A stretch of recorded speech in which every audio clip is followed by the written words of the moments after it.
Hello, YouTube. Figured I would talk a bit about the ACOLYTE and the 3 episodes we've had so far while I'm out here walking the dog.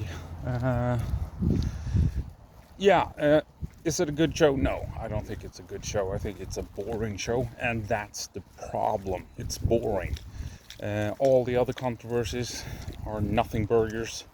I mean, all the channels that are creating the controversies, Jesus fucking Christ, it's just rage bait. They are trying to make money out of creating the controversy. And it's kind of fucking stupid, to be honest. The ACOLYTE suffers because it's boring and it has some pretty cheesy moments in it, like May's fighting stance. And what is that catchphrase? Face me with all your power, whatever it is. It's bad. It's cringy. The Hong Kong kung fu bullshit. It takes me out of the moment. People say, "Oh, it's good action." It's Hong Kong action, and I don't like it. But hey, that's just me.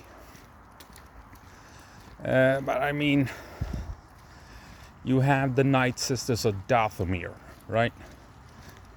Witches. No controversy there. People seem to approve of those guys, and they don't even rely on the Force. They rely on pure magic, right? And they create shit out of thin air. Swords emerge out of thin air with their magic, and people seem to be fine with that. For Christ's sake, they made Darth Maul's legs out of thin air. And what? That's not weird. No one has any issues with that. And then you have Force users that apparently rely on the dark side, doing funky shit. And people go bananas because you have a branch of dark side practitioners in Star Wars. And there seems to be friction between them and the Jedi. Oh no, really? You think the Jedi might have issues with a Force cult that relies on the dark side? Yeah. Why do people accept the Night Sisters of Dathomir? That is pure bullshit, pure cringe with their weird magic that allows them to create all kinds of stuff out of thin air. But here we have a sisterhood that relies on established lore in terms of the Force, and that's an issue. No. This whole thing with May and Osha being created by the Force, they were not created by the Force, by the looks of it. The head witch used Force powers to create the children, right?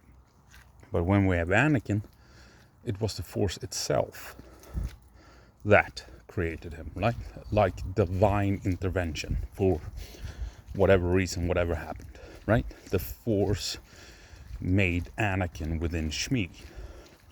But in this case, we had a dark side practitioner that appears to be powerful, that relied on powers that, some considered to be unnatural. Okay, so yeah, you may disagree that maybe they shouldn't be that powerful. Okay, but it's not lore breaking in any way. It's just bullshit to complain about it, really. I just think they fail in making it interesting. Like with the chanting, the witches chanting, that just makes it cringy and you lose interest. And then what happens with the witches? Why is there a big fire? Obviously, we will learn more as we progress through the show.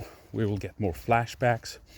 We will see what actually takes place with each flashback sequence. And by the looks of it, it's a Jedi mission that goes horribly wrong, and the Jedi fuck up. I mean, the Jedi has been around for thousands of years. At some point, there will be a mission when the Jedi fuck up and people die for the wrong reasons, or whatever now is the case here. But we haven't seen what really happened. We have only seen small parts of what took place at this fortress, or the base where the witches lived. Now, yeah, the Great Fire, and we have stone structures burning down. A bit weird, but yeah, they maybe should have thought something through there, or done something else.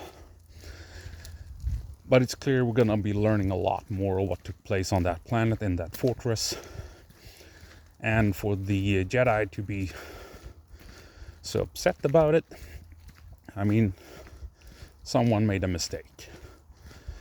And whatever happened, I think some Jedi are to blame. But all the critique, this show is boring, it has issues, but it's not that. It's not on the level of Rise of Skywalker. It really isn't. The Rise of Skywalker is by far the worst thing ever made by Disney. Book of Boba, close to it. This is not anything like Book of Boba. It works. Not much controversy in it. Oh, darkness. No street lights here. But yeah, it's just boring. That's the problem. It's not exciting, and me personally, I don't care that much about the characters, but this is not a show that breaks or makes Star Wars. No, it's just not engaging enough so far. And yes, it's poorly written. I agree, it is. It's like when you have the bad guy who says you can't kill a Jedi with weapons and whatever, and 5 minutes before, May killed a Jedi with a dagger, quite clearly with a weapon. It's just, nah. And also, one final note, because I'm about to end this rant here soon. The whole issue on fire in space. People should go back to Return of the Jedi and take a look at the Super Star Destroyer as it crashes into the Death Star. And see if they can spot a fire in space in that sequence. That 400 meter tall plume of fire and flame that erupts out of the bridge section on the Super Star Destroyer as it crashes into the Death Star. So I mean, fire in space is a thing in Star Wars. Don't complain about it. I mean, these guys, all these channels that are like the true Star Wars fan representing the fandom, complaining about fire in space in Star Wars. I'm sorry, but shut the fuck up and sit your fucking ass down. Yeah, I agree, it's a boring show, The Acolyte. Not very engaging so far. But no, it's not as bad as a lot of YouTubers claims it is, right? They're just taking a shit on it, taking a dump on it, because Disney made it. This story could have easily been made 20 years ago as part of the expanded universe, a book or a comic, and then people would be fine with it, because it's what we're seeing is basically a slight twist to the Night Sisters of Dathomir, right? And people are fine with them. So just relax, take it for what it is. It is a boring, poorly written show, but it does not destroy Star Wars. Not at all, and not even the critique of, the Jedi are kidnapping children. Well, I think that's an interesting take on it. I mean, they recruit children from somehow. What, they go around asking people to give up their children? Yeah, sure, maybe poor people might accept that. Give their children a chance to become Jedi, by why would anyone else do it? So if they only recruit from the poor, isn't that weird as well? And aren't the Jedi interested in the children that are really exceptional when it comes to the Force? Right, wouldn't that be a danger if they ran around their entire life having this connection with the Force, becoming jealous, becoming angry, having an affinity for the dark side, stuff like that? I think it's an interesting take on it. How do the Jedi recruit? Do they claim children because they have legal rights to do so, and stuff like that? I think it's an interesting topic that should be explored in live action media, TV, movies, TV shows, and what have you. So, but yeah, enough of this rant. I guess I'll see you in the next one. Bye.